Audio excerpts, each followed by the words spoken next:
खंगलोय हाइना खंगदबनी उहलोय हाइना लोटबनी लोना येंगबा फुंग उकिबा थमोगी नुंगसि जिरोलना सकलोन नमा लाखिबनी पुंसिगे अरुब इचेलदा संगलकिबा फजदबा मचुना उकिबा पोत्सक खुदिमक मिट तांगहनखिबनी सहिंग जाबा कैजावना मया काबा ngamkhidaba लेंगदुना थमकिबा अतीबा सजीगी मचीना चाइना दो खंखिबनी गेटना होबा ओइना लोइबा चारमदाय कुतहांबा पोलोइसो हमदुकनरी करिगे असेंबो ओइना चाखिबा पोसकतो पोलोइदा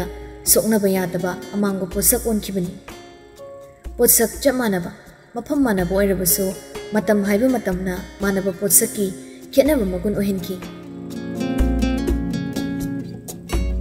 नुमिदांग वाइरमदो थबुक चथोकलुबगी पोथागे हाइदुना लाइजा फमुंगदा काखतुना पोथाबा हौबदा ngairibani अदब लाग्लिबा फोनगी मकोलदुना ये हेनिंगदा पाइखली हेलो मया इ हिगतखै अमित्र Sen फतकौरी चिमजा किदौरिनो कोंजेलदुदा लाइजा पिसुमनिदो फतनक्सनी अदुगा नाकोंगदा थमलंबा फोनदो थांथदुना येंगी अदुगा मुखुमी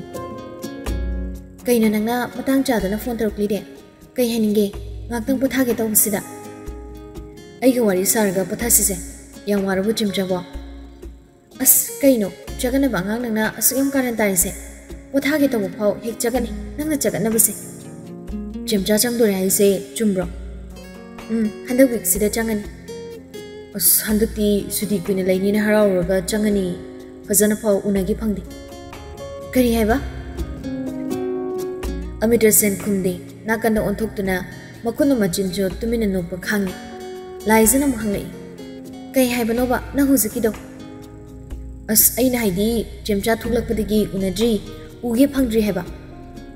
is nangna lakjedraga nahan ai thuklakpu kuidringai risiga Robert kadi lahami kaino nangna nupi flirt tongna bhonabada lakjedraga Amitra Sen do hanakti nokthori chemcha gi se aine nupi atopada flirt tobusida jealous ka bamalida Liza mamit kado hairap laktoka kariya karigi jealous chakana banangoda jealous ka baganya matamga sangjide tawroi chemchana pamradi ai nupi de kane flirt amta tawroi adom to una seba chemcha ko una seba Liza do handakti nokthorakli aduga hairi o unaningedi hore nungdang la o chaksa se khoide puna aise sangdore niyumda long hipaga unase laubuduna kem kanaroi waduda Amitra Sen harawning bani adubo ngasi farm da makoi punsi ahing lekse haina khibaduna Amitra Sen maithongdo isuk sukhai os masidi yaroi chemja ai farm da lei hayeng lakhi hayeng soide bida ko injang a obo thomu chemja na ai fazana chathagi farm da di kaidori banangde as noi saurado CEO oidorena adugi treat tohonbane khoina CEO haraga ngako chimcha dum oi biadro kaigino mo se musilisibo aina di mutka ayong sagalur kansida is aina CEO oiraga nandi kani mut sagaliba aina di koi nupi di achoba company ki CEO ni na mukke tawraga mutka loi segai hale tawsi wathiam hang kana angangna angang kai kanamtaga koina da kai sitana leido angang ine sumaina khaka flirt obu bai natro nangna nupi amane sadana pungjari do natradi chemchabo kari da pungningai legi is hayo engonda bu flirt kaina ai nangi flirt ka amta jangdi ko is wakal jeng thamoyare ngakha ngakta pothage Amitra Sen khumge tormani aduga nakal lagi pibana chalo yar somda hinjang thungba Masidine ai thumugi wali Amitra Sen mapagi khonjal tabada phone na onsilai Amitra na koina wa pulira Amitra Sen piwan hairakwa waduga laizagi janaba pakum pida asum hairami chimcha thamagi aying soida bilagi hairiga Amitra phone do kakring laiza na kungda thamlamba phone do thangtaduna yenglaga haifin ui aduga hanagum phone do nakalda thamgiga tawbuga amuksu kola pugi ringduna soundingna Amitra Sen oiraboi khan phat pakhet ke tawrubani aduba phone gi screen da thokliba number do ubada Liza tabla paikhali hello मिसना कईदौरगे नंग से office लाक्ट्रदी ma'am अइदो ngasi हक्चांग ngमददना लाक्ट्री ओ हौजिपो खरे फरब्रो नंगो क्याम कना ngमद्रिनो खरे फरे मैम अदो आइसे कइनोमा हायुने हायुने कई हानिंगे नंगबो मैम ऑफिस दा लेरिब्रो युमदा हन्नरब्रो अइदी युमदा लेरि कइनो नंगबो ऑफिस टाइमिंग दी ngसाइना लोरेदा ngasi जोली ऑफिस दा लाखिब्रो औ लाकपने नंग लाक्ट्रबनिना मथंदा मासु नुंगाइरमरोय मिसना मसा ngमदबदुगा कईगा हंदक्ति खोंजेलदो इपा पाखतबगुम मैम जोलीदो ngसाइ ऑफिस चटखिबदगी हलक्ट्रे हाइदना मोइगी इमादो अखोइदा लामी अदुदा सुम आइदि ऑफिस की अरुबा मीटिंग गा लेबगी थेंगबो जालाना खनबनी अदो मादे हुजिको हलक्ट्रे हाइ लाइजा ngakchana matawda masu hangli kaino madi ngasai na office loibaga adum hankrabani natraga atopa thabak leibagi chappa jalo noi paw phongnadrabo hoi adune thabak lereso karaida muk chatlino hangdauso phone tawbu sapaide ai hanjanjan tawrabani mem upai lemelaktabadagi mem da hanglakpani moi maso mathayam sare nupi ga oibisida ngai ko pakat kino kaino tapna khanaraga thisi अदो ma'am police report अमतंग तौसिरा हाइरमी जोली की माना ngaiko hekta tawgi gumsi nupi machan adu sulai sabini tumin thibe yaba thikisi police yo bahai buse thirakku matamda lamdugi lekai gi mi khara de khangnani aduna magi se suyeng de yapunde hojek yam thengkre haibusu nate tangai phadraga police ka punna thisi hoi ma'am aisu adu khanmani khangre su kai tawdun hakchang sungam dabaga kuchen jelaga thinu sunate moi magi matau tu su ai haifam khangri misna haibiyo ma'am mabu magi khangnaba tinaba migadi leibro haidi boyfriend sum chen chongbaga tawo oiramadina ma'am aina khangbadadi ma hojiki oinadi adumbadi leitabani hana mi amabudi khangnaramani ado midugi character behavior do hainade haidana break up ta leibani hojik hairagadi kuidri phone da wrong number tar e haidana ama adu khakni adudadi ai thazadi mido masak khangnadribani mana su serious tasandabani ma'am simangai aina khangba haibubo adudi magi si chenbu oini haibagi maramdi jadrini kamai tawni tawriside ado magi phone off tawbadi natabani na nang try hanjin toksanbadi lepkanu ko ado ma'am aina chingnaba amadi sum karino nangna chingnari se hayo misna nangi chingnaba do oifam thokladi police tabu ta asu karino tawsi handaksi maga hana khangnaram miduna mabu unanaba yam toina haibani mana hainadre haiduna sukun onsinnabani nahan sulamida thengnabada kuthoknaki adangasisu mathanta oibaduda khudong jaba lokhrabana khangdri mem oiramoidara aduba aigi wakaldadi ngasi dum chingni ngai ko pau I longnaba yaba lorake nang sungak changamde haibaduda yam khanjinganu marakta ibani toina pau phaunasi thamo hoi mem hairam laga misna phone thamkre laiza office khalakpadagi masado ngakthang pothajage khanlairambani adubu pothaba phangdri pothage ek tawbaga amitar sen amok karan tasalamaga loibaga tariba joli ge pausigana masado pothaningba phaudri phamungda himna phone do metuna kanada pau pausige haiduna ngak lairingai wakhalda laktuna number amada phone toksingi amamba marakta musinganba mengaladuna chawkraba kaduma sinba thungna uba phangdrabasu kadugi maya ithang thangbaduda turoi ngamloi ta duna leiriba nupi macha dugi thotho lawba tanurabi maithung dumadi thaliba musiba blab mangal dugi mapa chapcha boibana nupi macha dugi maithung dudi mayek sing uri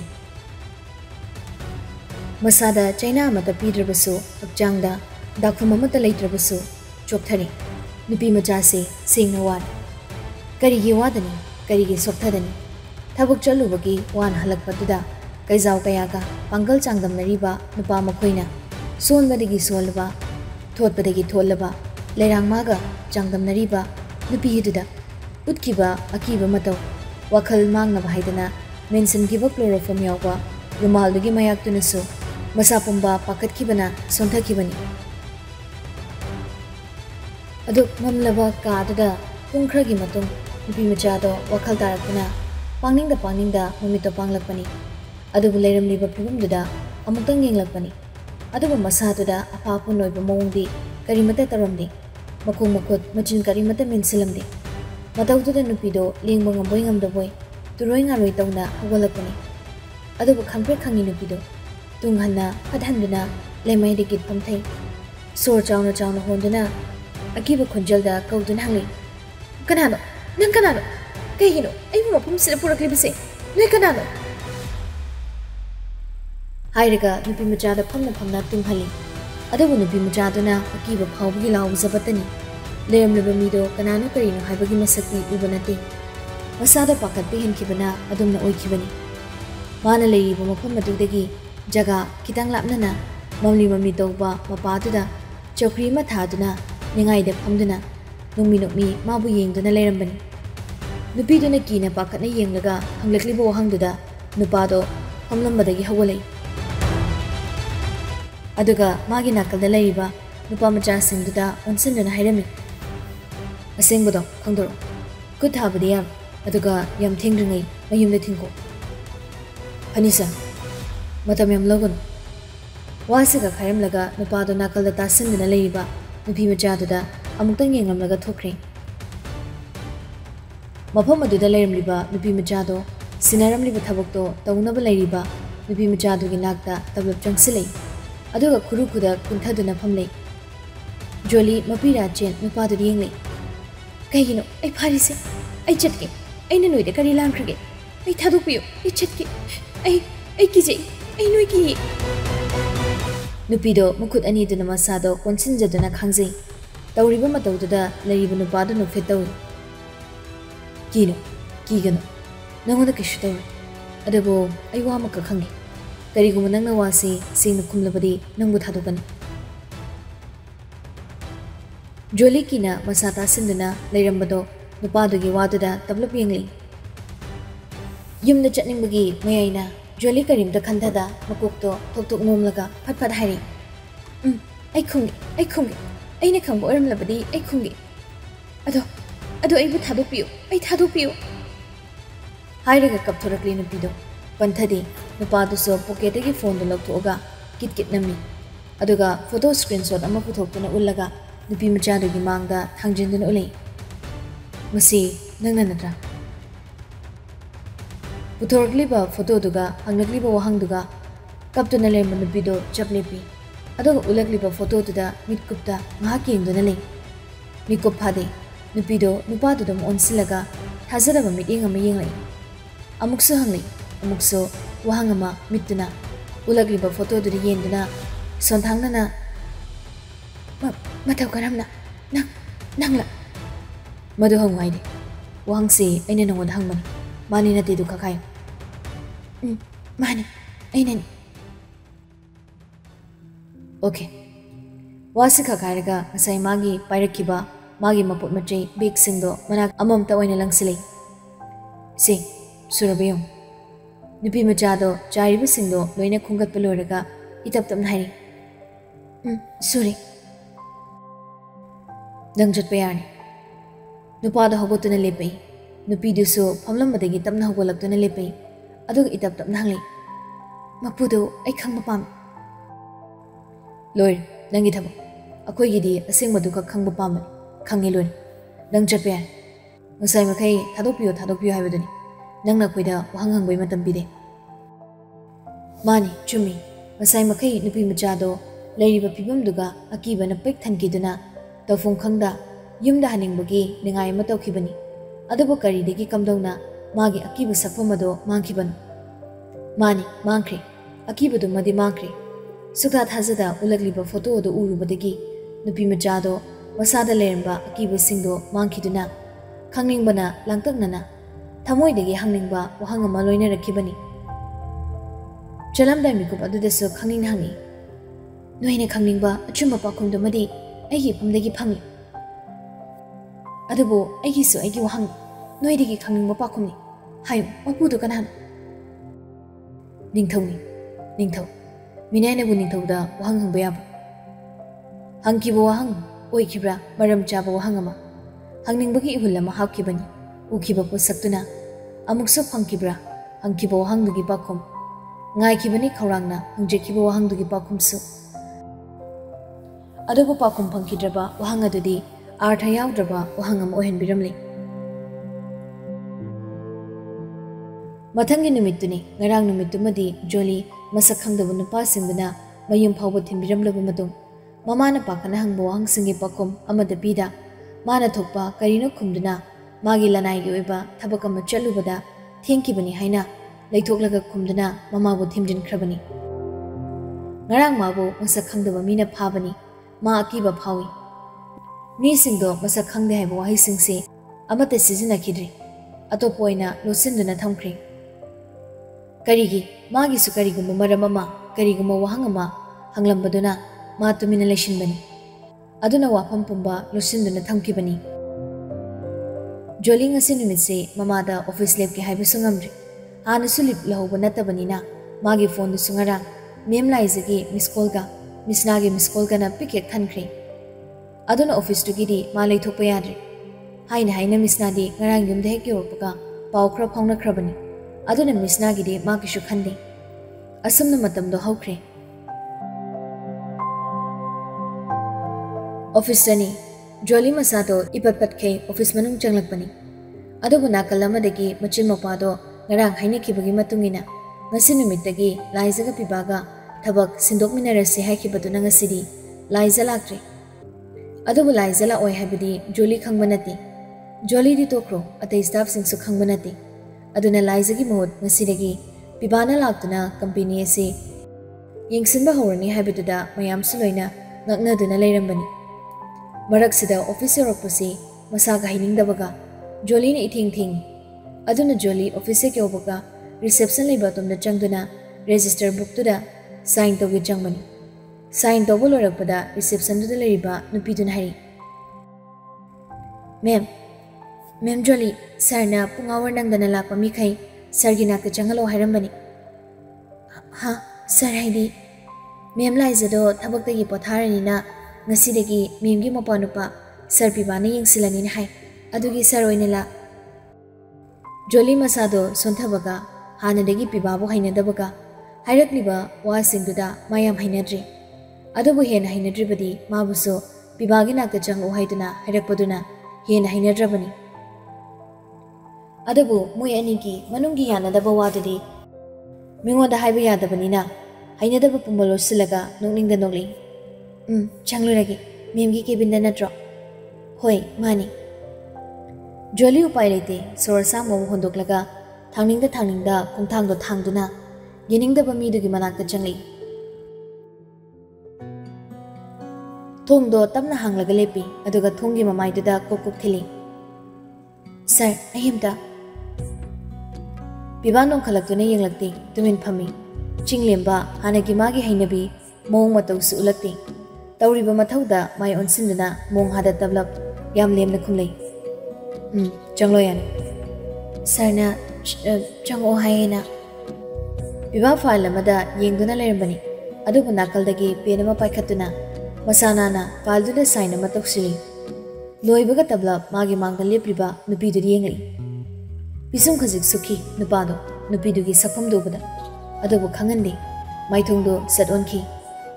phamo Yani sir, adum haibiyo. Kaigino office hour helaga laibde. Sir, hakchang krangamdaba ada thengdokre.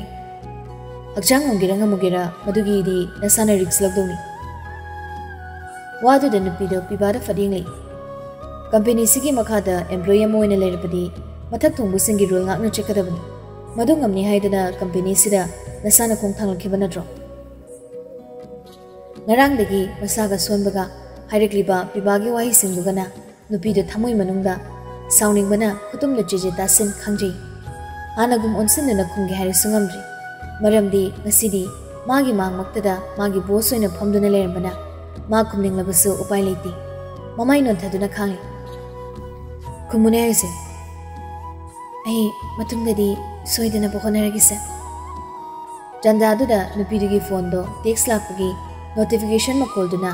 nupidugi makutta pairamba phone do haifet yengi aduga ipa pakana silent mode thami ꯑꯩꯒꯤ ꯔꯨꯝꯗ ꯆꯪꯒꯦ ꯍꯥꯏꯔꯕꯗꯤ already silent ꯃꯣꯗꯇ ꯁꯣꯔꯤ ꯁꯥꯔ tax ꯂꯥꯛꯂꯤꯗꯣ ꯀꯅꯥꯅꯣ ꯌꯦꯡꯒꯦ ꯌꯥꯅꯤ ꯁꯥꯔ ꯑꯩ ꯀꯣꯟꯅ ꯌꯦꯡꯂꯒꯦ ꯌꯦꯡꯒꯦꯗꯣ emergency ꯑꯣꯏꯔꯝꯃꯗꯤ ꯇꯝꯕ ꯉꯝꯕ꯭ꯔꯥ ꯌꯥ ꯅꯣ ꯑꯣꯐꯤꯁꯇ ꯂꯩꯔꯗꯤ ꯑꯩꯒꯤ ꯔꯨꯝ ꯑꯩꯅ ꯍꯥꯏꯕꯈꯛ ꯇꯧꯒꯗꯕ ꯎꯄꯥꯏ ꯂꯩꯇ꯭ꯔꯦ ꯅꯨꯄꯤꯁꯤ ꯄꯤꯕꯥꯗ ꯄꯦꯟꯗꯕ ꯁꯥꯎꯅꯤꯡꯕ ꯃꯤꯠꯌꯦꯡ ꯑꯃꯈꯛ ꯌꯦꯡꯂꯝꯂꯒ ꯍꯪꯅꯤꯡꯗ ꯐꯣꯟꯗꯣ ꯍꯥꯡꯗꯨꯅ ꯌꯦꯡꯉꯤ ꯑꯗꯨꯕꯨ ꯅꯨꯄꯤꯗꯣ ꯂꯩꯔꯝꯕ ꯃꯥꯏꯊꯣꯡꯗꯣ ꯈꯪꯍꯣ ꯍꯣꯡꯈꯤ ꯑꯗꯨꯒ ꯐꯣꯟꯗꯨꯗ ꯃꯤꯠꯀꯨꯞꯇ ꯆꯥꯒꯗꯕ ꯃꯈꯩ ꯌꯦꯡꯗꯨꯅ ꯂꯩꯈ꯭ꯔꯦ ꯀꯔꯤꯒꯤ ꯑꯗꯨꯝ ꯃꯨꯟꯅ ꯌꯦꯡꯕꯅꯣ ꯌꯦꯡꯕ ꯇꯥꯕꯅꯤ ꯀꯔꯤꯒꯤꯗꯤ ꯌꯦꯡꯂꯣꯏ ꯀꯥꯗꯨꯗ ꯃꯣꯏ ꯑꯅꯤꯈꯛ ꯂꯩꯕꯗꯨꯗ ꯊꯥꯔꯛꯂꯤꯕ ꯇꯦꯛꯁꯇꯣ ꯑꯇꯩ ꯀꯩꯁꯨ ꯅꯠꯇꯦ ꯃꯥꯅ ꯏꯁꯣꯟ ꯁꯣꯟ ꯏꯇꯨꯛ ꯇꯨꯛꯊꯅ ꯇꯨꯃꯤꯟ ꯅꯤꯡꯕ ꯀꯥꯏꯔꯕ ꯃꯀꯨꯝ ꯂꯩꯃꯥꯏꯗ ꯌꯦꯡꯊꯗꯨꯅ ꯂꯦꯞꯂꯤꯕꯤ ꯅꯨꯄꯤ ꯃꯥꯒꯤ ꯐꯣꯇꯣꯅꯤ ꯍꯟꯗꯨꯅ ꯑꯃꯨꯛ ꯌꯦꯡꯉꯤ ꯊꯥꯔꯛꯂꯤꯕ ꯇꯦꯛꯁꯇꯨꯒꯤ ꯅꯝꯕꯔꯗꯨ ꯆꯪꯁꯤꯟꯗꯨꯅ ꯑꯗꯨꯅ ꯍꯦꯟꯅ ꯉꯛꯈ꯭ꯔꯦ ꯅꯨꯄꯤꯗꯣ ꯑꯣꯏꯔꯝꯃꯤ ꯃꯁꯛ ꯎꯒꯦ ꯐꯪꯗꯕ ꯃꯥꯒꯤ ꯔꯣꯡ ꯅꯝꯕꯔꯗꯣ ꯊꯥꯖꯗꯕ ꯃꯇꯧꯗ ꯃꯈꯨꯠ ꯈꯨꯗꯣꯝꯕꯤꯗꯨ ꯊꯤꯟꯗꯨꯅ ꯈꯪꯍꯥꯏ ꯍꯥꯏꯔꯦ ꯁꯥꯔ ꯅꯪ